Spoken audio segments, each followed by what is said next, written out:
दक्षिण भारत में चोलों ने एक महत्वपूर्ण साम्राज्य की स्थापना किया।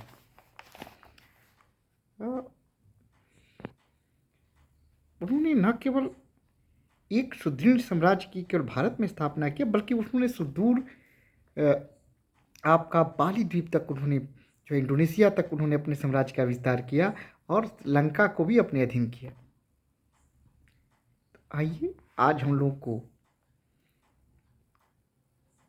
आइए हम लोग आज देखते हैं और जानते हैं चोल साम्राज्य के बारे में। चोल साम्राज्य की स्थापना कैसे हुई, उसके प्रमुख शासक कौन थे, उनकी उपलब्धियां क्या थी, कैसे स्थापना हुई और कैसे उसका पतन हुआ, सारी चीज़ हम देखेंगे और समझेंगे। लेकिन इससे पहले मैं आप सबसे रिक्वेस्ट करूंगा कि आप मेरे चैनल को सब्सक्राइब कर लें, वीडियो को लाइक करें, कमेंट करें और दोस्तों की भी शेयर करें। नमस्कार, मैं हूं अविनाश और आज मैं चोल साम्राज्य के बारे में आप सबको बताने जा रहा हूं। पल्लवों का एक सामंत था विजयालय। पल्लव दक्षिण भारत का एक प्रमुख साम्राज्य था और पल्लवों का ही सामंत था विजयालय। विजयालय ने ही चोल साम्राज्य की स्थापना किया था। 9वीं शताब्दी में चोल साम्राज्य का उदय हुआ। विजयालय ने तंजौर या तंजावुर, जो कि चोलों की राजधानी थी, पर अधिकार करते हुए नरकेसरी की उपाधि धारण की और चोल साम्राज्य की स्थापना किया। लेकिन जहाँ तक चोल साम्राज्य के वास्तविक संस्थापक की बात है, जिसने चोलों को पूर्ण रूप से स्वतंत्र घोषित किया, वो पल्लवों का संबंध था। उसने साम्राज्य की स्थापना तो कर दिया, लेकिन पल्लवों से उसने स्वतंत्रता घोषित नहीं की थी। आदित्य प्रथम ने सर्वप्रथम चोलों को पूर्ण रूप से स्वतंत्र घोषित किया। किसने स्वतंत्र घोषित किया था? आदित्य प्रथम ने, जो कि 1880 ईस्वी में शासक बना था। 907 ईस्वी तक उसने शासन किया। उसने चोलों को पल्लवों से स्वतंत्र घोषित कर दिया। पल्लवों को परास्त करने के उपलक्ष्य में आदित्य ने कोदंडराम की उपाधि धारण की। कौन सी उपाधि धारण की आदित्य प्रथम ने? कोदंडराम। इससे पहले विजयालय ने क्या किया था? विजयालय ने नरकेसरी की उपाधि धारण किया था और आदित्य प्रथम ने कोदंडराम की उपाधि धारण किया। मैं इसलिए बता रहा हूँ कि अक्सर ये पूछा जाता है चोल राजाओं की उपाधियों के बारे में। आप अगर वनडे कंपटीशन की तैयारी कर रहे हो, पीसीएस की कोई भी तैयारी कर रहे हो, अक्सर पूछा जाता है वनडे कॉम्पिटिटिव एग्जामिनेशंस में। तो कोदंडराम की उपाधि धारण किया आदित्य प्रथम। उसने पल्लवों से अपने आप को स्वतंत्र घोषित कर लिया। लेकिन द्रविड़ देश में चोल आधिपत्य की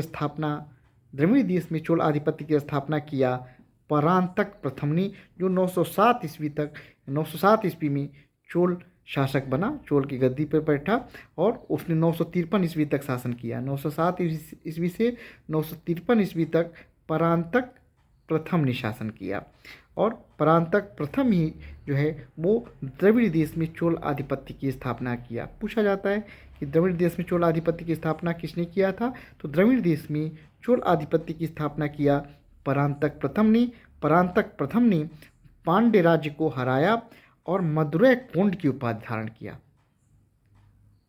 मदुरै पर जो पांड्यों की राजधानी थी, उसने अधिकार करते हुए पांड्य राज्य को हराते हुए उसने मदुरै कोंड की उपाधि धारण किया। मदुरै कोंड की उपाधि किसकी थी? परांतक प्रथम की। परांतक प्रथम ने मदुरै कोंड की उपाधि धारण किया।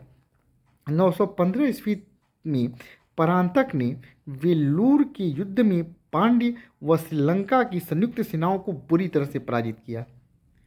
अब देखिए, यहीं से एक सिलसिला शुरू होता है।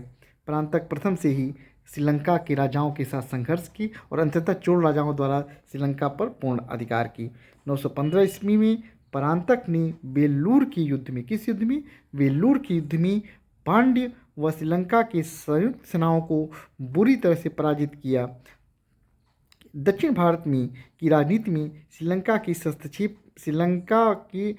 हस्तक्षेप के कारण ही चोल व श्रीलंका के मध्य एक लंबे संघर्ष का आरंभ हुआ। होता यह था कि श्रीलंका की जो नरेश थे वो अक्सर दक्षिण भारत के राजाओं के बीच जो संघर्ष होता था उसमें हस्तक्षेप होते थे। इसी से वो कुपित होकर परांतक के लिए उसमें वो किया था। 949 ईस्वी में राष्ट्रकूट नरेश कृष्ण तृतीय ने, किसने?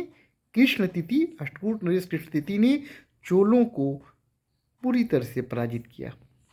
गंग नरेशों की सहायता से, पश्चिमी गंगों की सहायता से राष्ट्रकूट नरेश कृष्ण तृतीय ने चोल पे आक्रमण किया, चोल साम्राज्य पे आक्रमण किया और तक्कोलम के युद्ध में चोल साम्राज्य को बुरी तरह से पराजित किया, जिसके बाद उसने चोल साम्राज्य के उत्तरी भाग को अपने राष्ट्रकूट साम्राज्य में मिला लिया। तो इससे चोल राज्य थोड़ा सा कमज़ोर हो गया और एक छोटे शासक के रूप में बने रहे। और फिर राजराज प्रथम के समय चोलों का उत्थान हुआ और उन्होंने अपनी एक प्रतिष्ठा स्थापित किया। आप सभी राजराज प्रथम को जानते हैं। राजराज प्रथम के बारे में अगले वीडियो में हम डिस्कस करेंगे और बताएंगे कि राजराज प्रथम ने किस प्रकार चोल साम्राज्य का विस्तार किया और उसका झंडा पूरे विश्व में गाड़ दिया। नमस्कार दोस्तों।